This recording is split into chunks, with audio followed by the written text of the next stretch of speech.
Where she's planted, where she's called.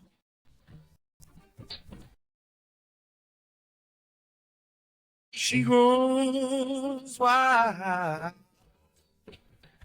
She grows wild. Rooted in truth, rising high.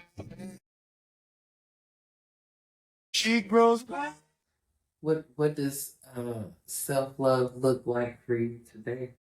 Self-love for me looks like today's learning how to say that word no. Fuck you. No and fuck you. Yes. No.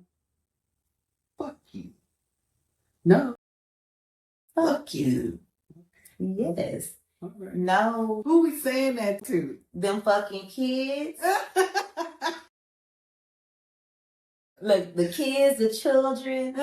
Nah, it's knowing. It's a sense of knowing now. Like self-love for me now was being intentional in my life. Feeling comfortable about the things I'm doing because it's for me and nobody else. Most definitely being selfish for me and putting me first.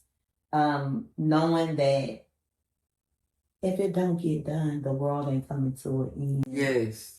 Taking time out to understand that I'm right where I need to be. It may not be the ideal fullness of where I want, but I know it ain't nowhere where I used to be, and I know what my focus is. I know like that's not changing. And I've learned that my point of power is always in the present moment, meaning that I know I can't do anything about what done happened. Like everything that we just discussed, I can't do nothing about because what I said is put out there. I can't go back and take it back. Mm-hmm. And as far as the future, it's not here. So I can't do anything about that. But if my power is in the present moment, how I think, how I act, what I speak, what I see and envision for myself, what I feel that I want to happen moving forward in my life, is building my future, preparing me to step into it. So each day I'm closer to stepping into my desires and the life that I want. And I see that by the actions I'm taking now in my present moment. So that's why I know now that my power is in the present moment. Okay. And I don't want to say we're just solely focusing on the past, but because you didn't celebrate your wins in the past, I would like to celebrate them with you today. So, name 3 wins in the past. 3 wins in the past for me, I most definitely would have to say one of my biggest was moving to Houston. And I say Houston like my cousin had to correct me. She's like, bitch, you don't live in Houston. You live in Humble. And you live in Katy. That is not Houston. I'm like, girl, it's Houston to me. Girl, that ain't no fucking Houston. That's Houston. So picking up, I've always wanted to move away and moving away and doing it for almost 3 years. Like that was a big win for me. Okay. Most definitely. It's number 2? Number 2 is starting my vintage vendor's booth. Because I love vintage. I collect a lot of vintage. And it started me just buying it because I loved it. Next thing I know, I had all this shit and I'm like, what the fuck? And so I stepped out on faith with fear and I started a vending booth at a vintage shop that rent out spaces. And it's doing pretty good. I would say that's win number 2. And win number 3, I would most definitely say, for me, now I'm thinking, let me think when. This life now. You can just do life. For me, and honestly, I would say recently for me is standing on my grounds and going back home to my house because I tend to maneuver myself so everybody else can be comfortable. And that includes my kids. So making sure me being comfortable and standing on business. This will be probably one of my most recent wins for me. Okay. Yeah. I would just like to say, having had kind of listened to your story, just to add on, because it's no such thing as too many wins. No, it's not. I'm glad you said that. It's no such thing. I just like to say that. Through it all, prevailing through nursing school, and people always, let me just correct the people, because everybody think if you say medical field, you were a nurse. I did the paperwork. I was the paper pusher. But I always heard that nursing school is a motherfucker. Yes, it is so intense. It is. I tell people all the time, those who say that they're going to go for their LVN, I tell them all the time, go for your RN. Because nursing school, you get burnt out. Like, I've been a nurse over 20 years. I love nursing. I hate bedside. I hate bedside care. Like, I do not want to wipe nobody's ass. I don't want to answer no call. Like, I don't want to start an IV. I don't want to fool no IV pump. Like, I'm not knocking, anyone who does it. That's just not me anymore in nursing. Mm-hmm. And they say once a nurse, always a nurse. I can't say I agree or disagree because I haven't done bedside care in so long. There's some things that never leave you, some skill set, but some skill set I'm like, but nursing school is very tough. And to have been married, with children, going through pregnancies, having a baby, and less than a week later going back to school. I mean, shit, girl. What kind of shit you made of? It's funny you said it because look, first off, thank you. You very and look and let me, because I never sat back and thought about it. All I knew I was doing was living. I was putting one foot in front of the other, and I just kept pushing.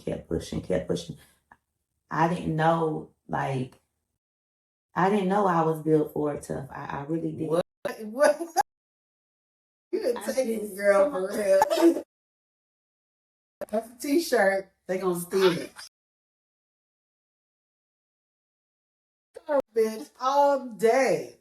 And then too, like with your children, and I always, there's no playbook to this, but we didn't kill them. We didn't. They didn't fall on their head.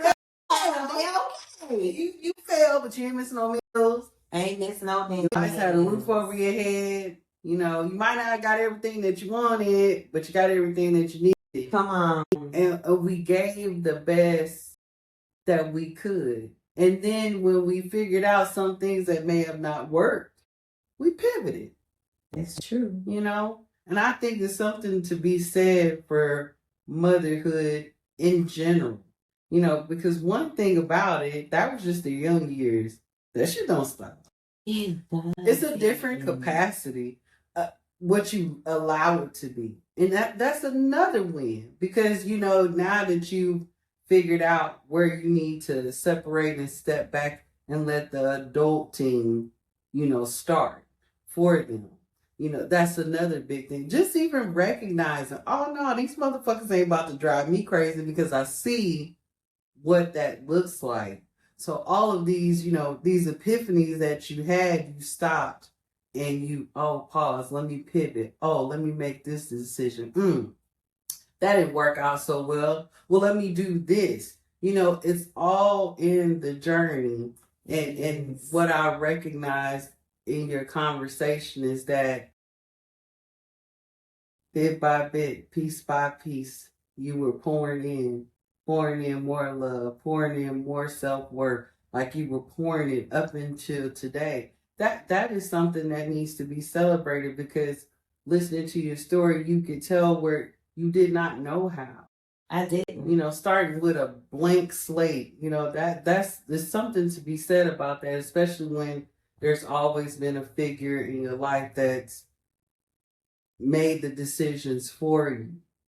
So even to step out and make your own decisions, that don't mean you don't have, consultations, right, if you will, or ask opinions, but ultimately trusting yourself enough to make the decision for yourself and being okay.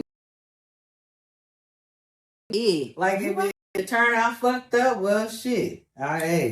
And shit, I done that. I did that. Yeah, it's like when you making something for the first time on in that kitchen, it don't turn out good. Goddamn. Yeah, I made it. It's too salty. I'll do it right next time. Hey, and that next time it should be fired. And then it just even in the, oh, this plan didn't work out or that plan didn't work out, the places that you have landed, you know, that weren't necessarily on your, as they would say, vision board or in your plan. The different experiences and things that you've got to witness and be a part of, all because you are a free spirit. All because you got not only straight hairs, but wild hairs. What? Clapping me, I ain't plucking my wild hairs. And there's so much courage it takes to do that. You know, there are people that are literally scared out of their fucking mind, you know, to jump. Good shit.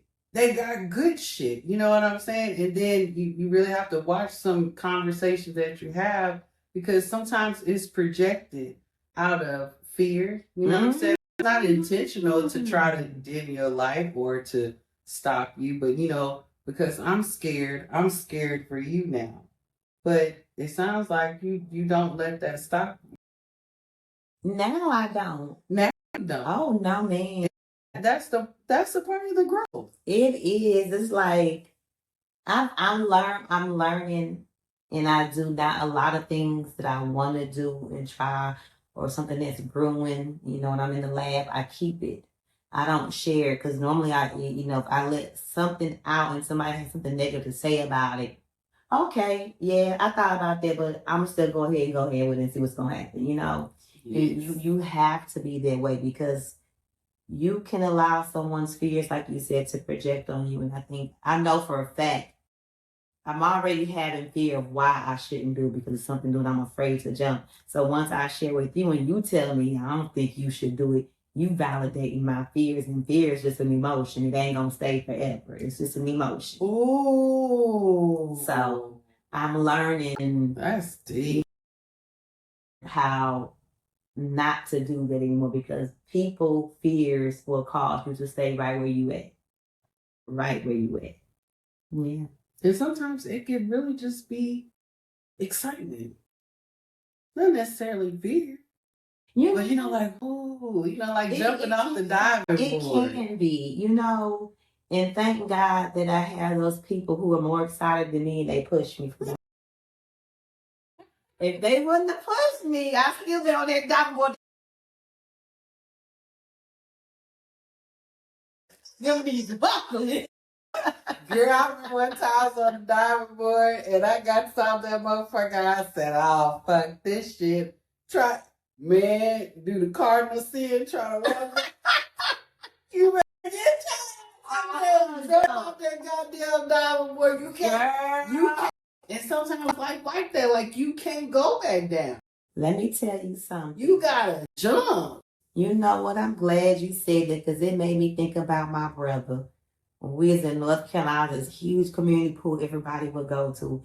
And they had a diving board that was way up there, like the professional athletes jump off of. Ooh. And I kept begging him, let me jump off that diving board so it's deep. I don't know how many feet deep it was. I kept begging him. He told me, go ahead. My brother knew I did not know how to swim. I jumped. I didn't have no fear in me. I just jumped. All I knew was I didn't have no more breath in me coming to the top. And it was like the closer the sun got, it was more water. Baby, and when I come up, I could see him looking at me like. You know what I have. And I didn't even realize it. Until you said what you just said, I realized it. Yes, ma'am, I jump. You be jumping too. I do. I like jumping up. I know you do. I know. I'm here for it too. Age up, yeah. You said 99%. You fucked it off. I'm like, ooh.